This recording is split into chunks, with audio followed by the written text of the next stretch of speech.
오래전 우리나라 한강에서 성수대교가 무너져 내렸지요. 오전 출근길에 이 대교의 상부가 내려 앉은 것입니다. 그리고 1년이 채 지나지 않아서 삼풍백화점이 또 무너져 내렸습니다. 이번에는 퇴근 시간대였습니다. 많은 희생자들이 나왔었죠. 순식간에 모든 일들이 일어났습니다. 순식간에 견고했던 건물들이 무너져 내렸습니다. 그러나 이미 이전에 무너져 내리는 전조 증세가 있었다는 것을 발견하게 됩니다. 건물에서 소리가 났고 때로는 흔들렸습니다. 무엇보다도 부실 공사가 원인이었지요. 이런 현상은 댐이 무너지거나 화산이 폭발할 경우에도 마찬가지라고 합니다. 작은 균일이 일어나고 또 작은 진동들이 반복적으로 일어나기 시작합니다. 붕괴의 조짐들인 것이죠. 그리고 어느 순간 갑자기 무너질 수도 있고 갑자기 폭발할 수도 있지만 서서히 그 일이 진행되어지기도 한다는 것이에요. 중요한 것은 이미 무너지기 시작했고 이미 붕괴의 시작이 일어났다는 사실입니다. 작은 균열만 있어도 댐은 무너지는 것을 막을 수 없는 것이죠. 한번 시작되어진 그 조짐은 걷잡을 수 없게 되기 때문에 그렇습니다. 그때에 우리는 그저 피해를 줄이기 위해서 무너지는 일을 지연시키고 사람들을 구해내는 일 이외에는 아무것도 할 수 없게 됩니다. 여러분, 성도는 어두운 시대를 보면서 절망하고 의기소침해하고 낙심하는 사람들이 아니에요. 오히려 성도는 어두움을 보고 빛을 생각해내는 사람이 성도라는 존재입니다. 여러분, 절망을 보고 하나님의 희망을 기억해내는 것이 교회요. 성도라는 사실을 잊지 마시기 바랍니다. 예수님의 죽음은 단순한 십자가의 죽음의 사건으로 끝나는 것이 아니에요. 십자가는 이미 세상의 종말이, 하나님의 심판이 임하였다는 것을 말씀하는 것이 십자가의 사건입니다. 세상에 균열이 생기고 하나님의 심판이 이미 이곳에서 십자가에서 시작이 되었다는 뜻이에요.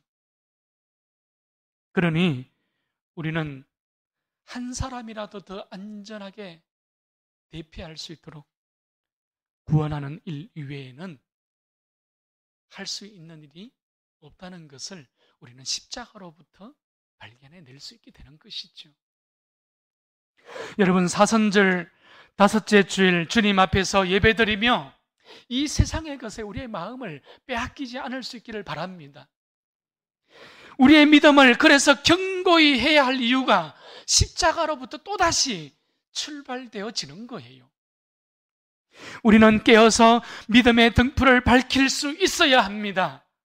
여러분, 주님의 재림의 날이, 주님의 심판의 날이 멸망과 저주와 두려움의 때가 아니라 소망과 회복의 날이 될 수 있기를 바랍니다. 여러분, 그때에 주님을 맞이하는 그 시간에 우리는 기쁨과 감사로 주님을 맞이할 수 있기를 축원합니다. 여러분, 우리는 두 방향으로만 달려갈 수 있습니다.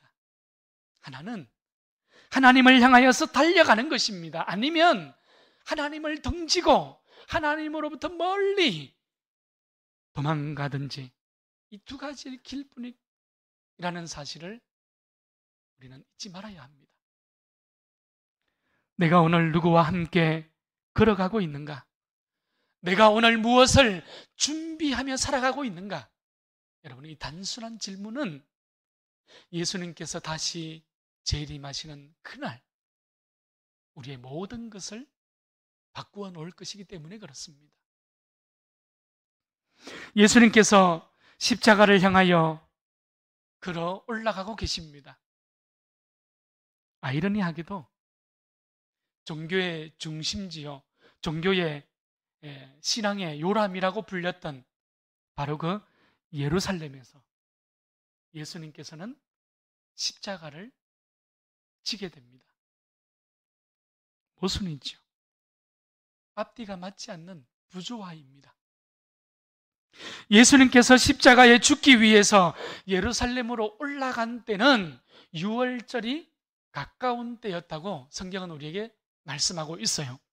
오늘 본문은 예수님의 이 십자가 앞에서 예수님의 죽음을 준비하는 두 부류의 모습을 우리는 발견해 보게 됩니다.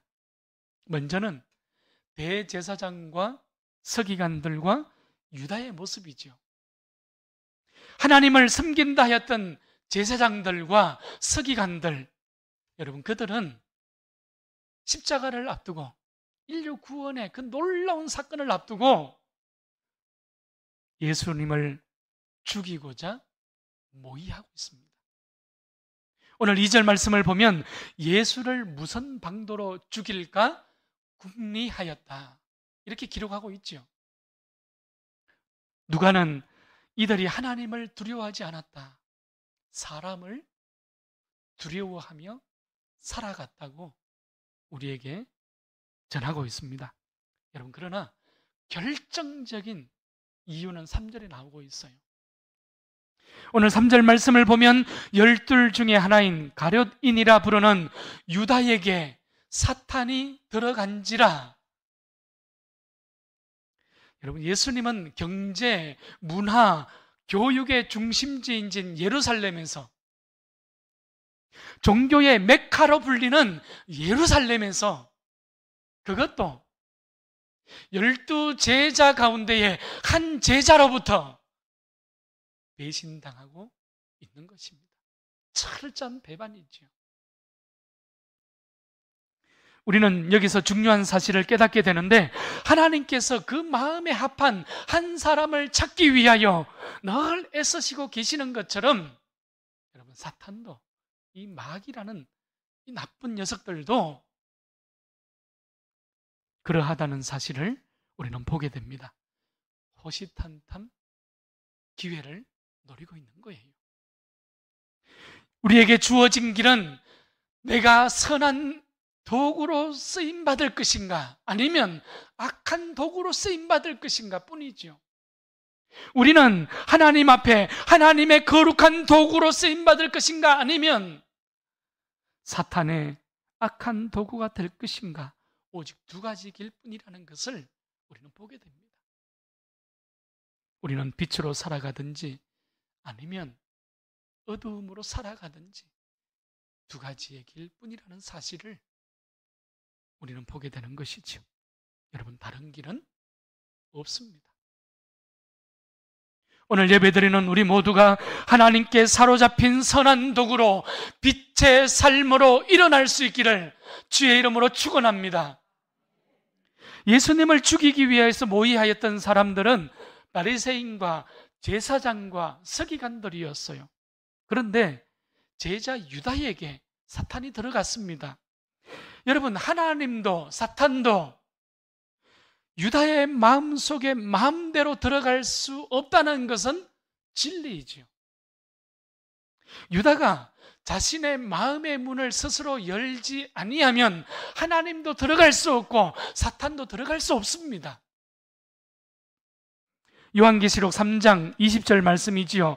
볼지어다 내가 문 밖에 서서 두드리노니 누구든지 내 음성을 듣고 문을 열면 내가 그에게로 들어가 그는 나로 더불어 먹고 살고 나는 그로 더불어 먹고 살리라.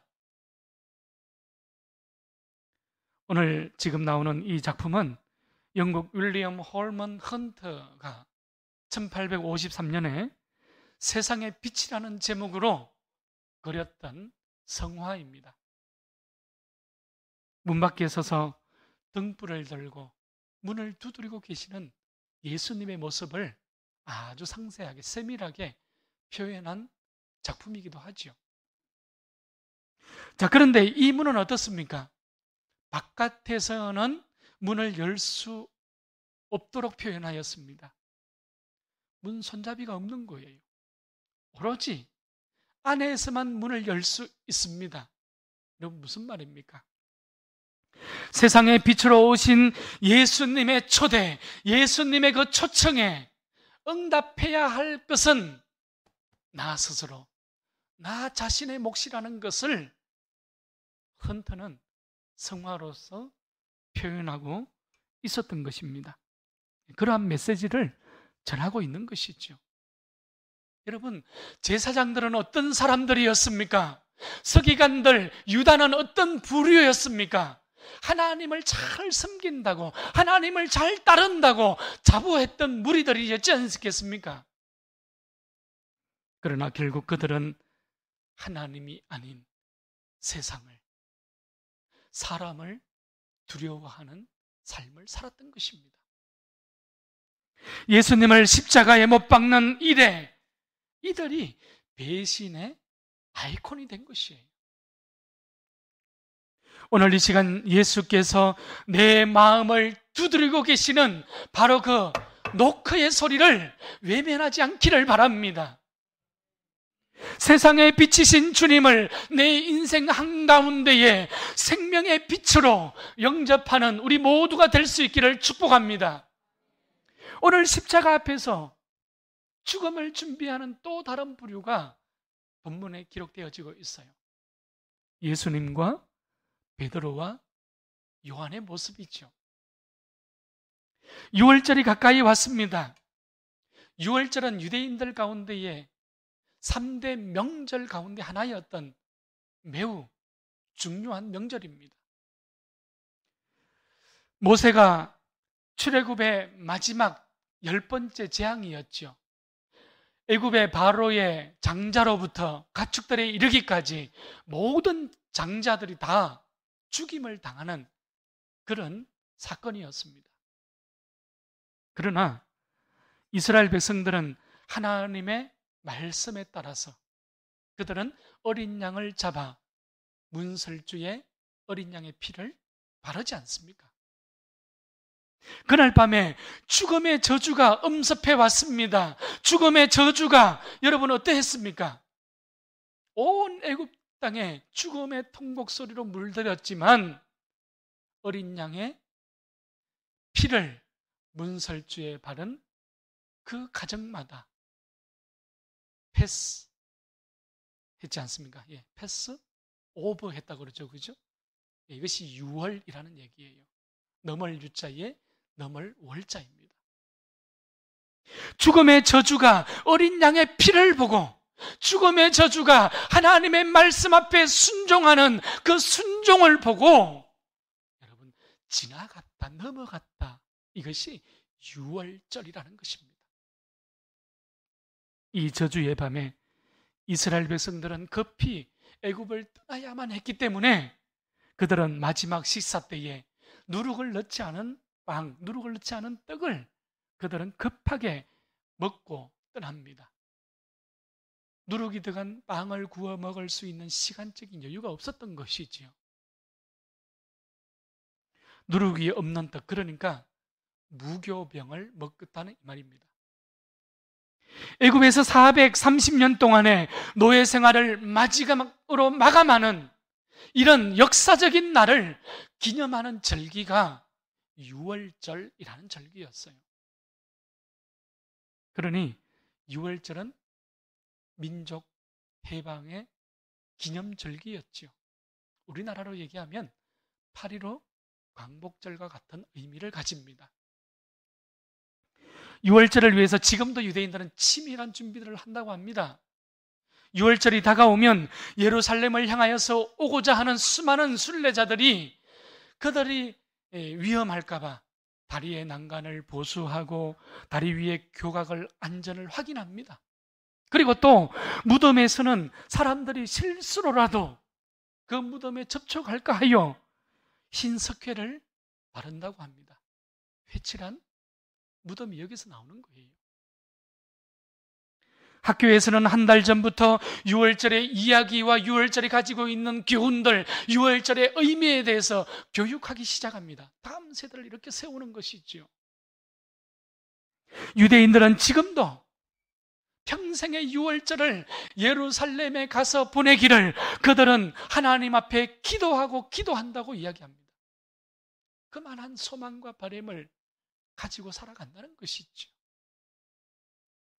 역사가 요세푸스가 있습니다.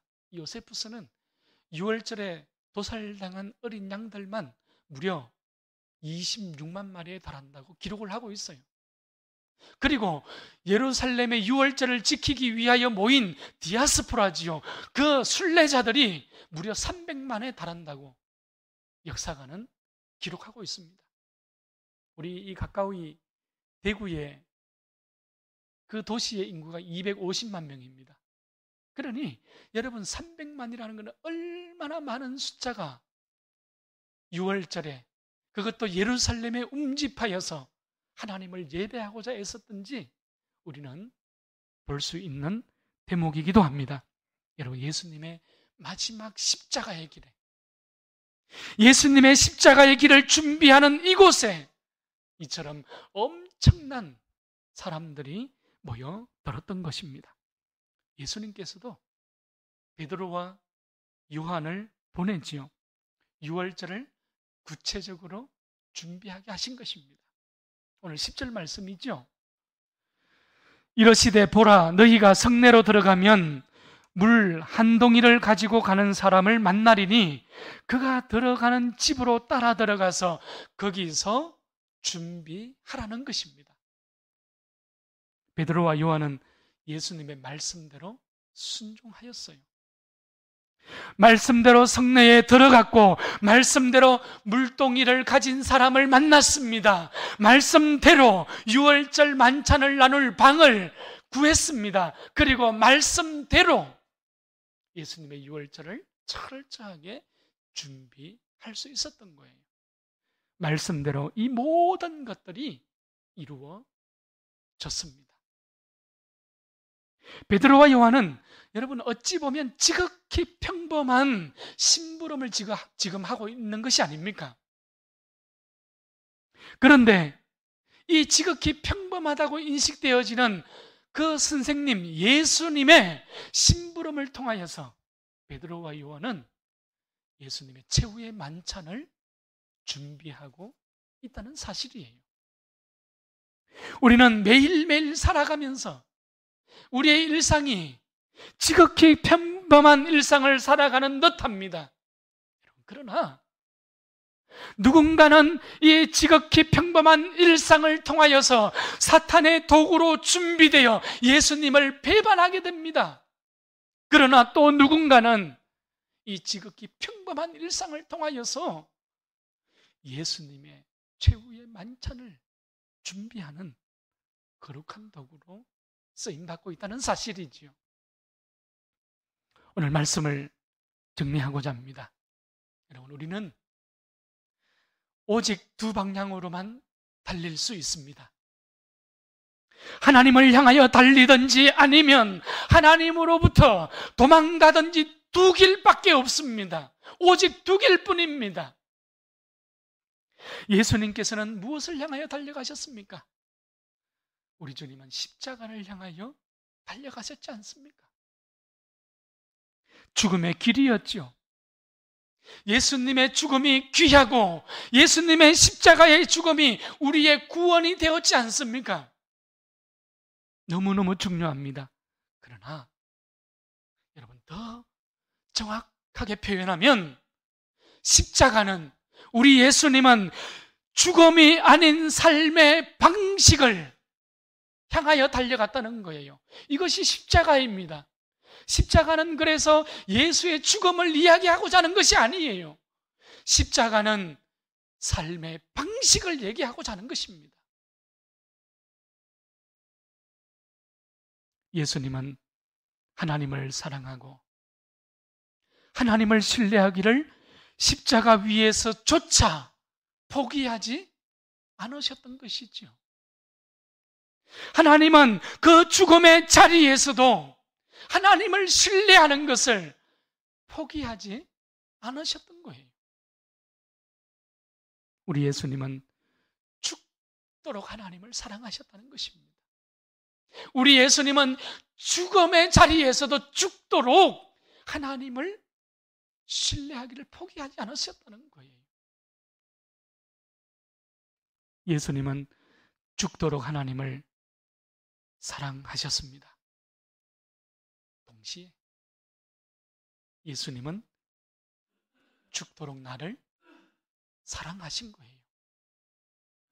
예수님의 십자가에서 그 예수님은 죽도록 하나님을 신뢰하였지요. 동시에 예수님은 그 십자가 위에서 나를 끝까지 믿고 신뢰하셨다는 사실입니다.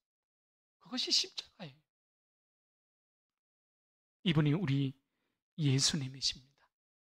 여러분, 이분이 나의 그리스도시요, 이분이 온 인류의 구원자이신 예수 그리스도이십니다. 할렐루야. 오늘은 사순절 5번째 주일입니다. 유다의 준비와 다르게 예수님의 준비는 오늘 우리에게 묻고 계시죠. 나는 예수님을 사랑하고 있는가? 나는 예수님을 신뢰하고 있는가? 여러분, 유월절 어린 양은 온 인류 구원을 위한 예수 그리스도를 가리키는 것입니다. 예수님은 십자가에서 못 박힌 2손과 2발, 그리고 옆구리에서 하나님을 향한 신뢰의 흔적을 가졌던 것이죠. 십자가 위에서 나를 얼마나 사랑하시는지, 나를 향한 그 사랑의 흔적을 가지셨던 것입니다. 우리 주님은 나를 대신하여 십자가에 맞은 흔적을 가지셨습니다. 보혈의 흔적을 가지셨어요. 이제 우리도 주님을 대신한 흔적, 교회를 대신한 흔적, 우리의 이웃을 대신한 흔적, 이 시대를 향한 흔적을 주님께서 우리 각자에게 요구하고 계신다는 사실입니다. 여러분, 이게 성도요, 교회입니다. 저는 오늘 여러분들의 삶이, 여러분들 각자의 삶이 하나님의 나라를 꽃피우는 포이에마로 살아갈 수 있는 걸작품의 인생으로 세워질 수 있기를 축원합니다. 사도 바울은 골로새서 1장 26절에서 이렇게 고백하지 않습니까? 그리스도의 남은 고난을 내 육체에 채우노라. 스티그마입니다. 흔적이죠.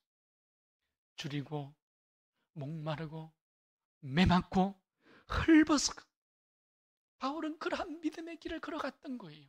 바울은 주님을 향하여 배신하지 아니하고 그러한 신뢰의 흔적을 자신의 삶 속에 가졌던 것입니다. 바울은 단두대에 목이 잘려 주님을 향한 최후의 흔적을 가지게 된 것이죠.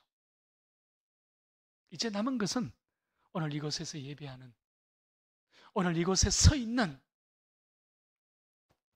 우리의 믿음입니다. 나의 믿음입니다. 그리스도의 몸인 교회와 세상을 향하여 주님은 나에게 믿음의 흔적을 찾고 계십니다. 오늘이라는 평범한 일상의 삶을 통하여서 무엇을 준비하며 살아가시겠습니까? 무엇보다도 예수님 앞에 믿음의 흔적을 가지고 살아가는, 그래서 마지막 그날에 주님을 기쁨과 감사로 찬송하며 주님을 만나는 우리 모두의 삶의 자리가 될 수 있기를 축원합니다.